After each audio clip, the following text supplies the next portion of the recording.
This video has 4 parts.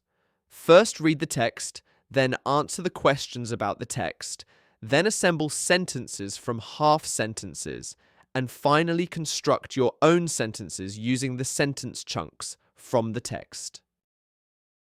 The little arguments that bring us closer. Every family argues sometimes.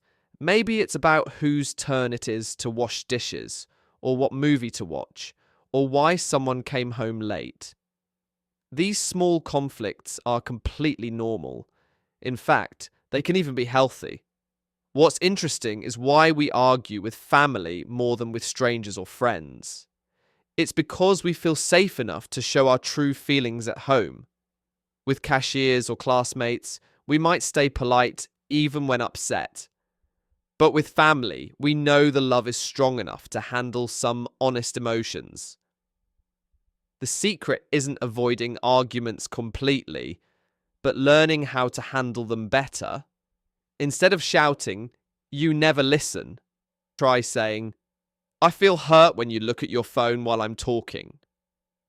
This small change in words makes a big difference.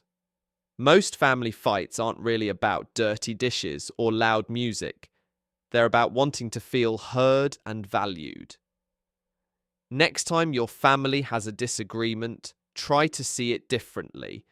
These moments aren't just problems, they're opportunities to understand each other better.